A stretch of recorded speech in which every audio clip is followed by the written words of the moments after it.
আমি নারীদের পক্ষে বলতেছি যে বোন, তোমার কষ্ট আমি অনুধাবন করতেছি, আমি তোমার কষ্ট অনুধাবন করি যে তুমি কোন দুঃখে তুমি 12,000 টাকার জন্য রাস্তায় নেমে তুমি আন্দোলন করো। কারণ তোমার ঘরে থাকা স্বামীটা এতটাই অযোগ্য, তোমার ঘরে থাকা ভাইটা এতটাই বেখেয়ালি, এতটাই উদাসীন যে তোমার 4,000 টাকা পুরো মাসে তোমার পিছনে খরচ হবে না, সেটা তোমার ভরণ পোষণ নিতে পারে না।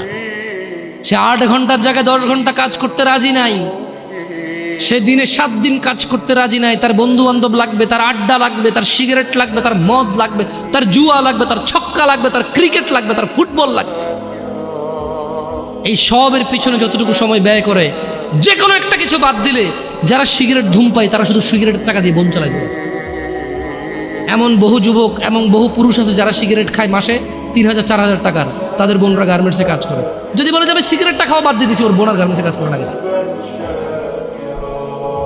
সো কোথাও না কোথাও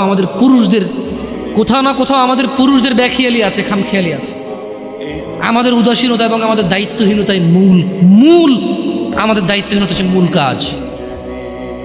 আমার মেয়ে, আমার বোন, আমার স্ত্রী, আমার মা, ওরা বের হয়, আমার অজান্তে বের হয় না, আমি ওদেরকে বাধ্য করেছি, দোষটা আমাদের উপরে আসবে। এমনি তো আল্লাহ নবী সাল্লাল্লাহু আলাইহি ওয়াসাল্লাম বলে নাই যে দাইয়ুস জান্নাতে যাবে না, দাইয়ুস জান্নাতে যাবে না। কেন যাবে না? আজকে আপনি গার্মেন্টসের দোষ দিয়ে লাভ আছে? আজকে আপনি ওই ইট ভাঙার কি ব্রিক ফিল্ডে দোষ দিয়ে লাভ আছে? না, দাইয়ুস জান্নাতে যাবে না।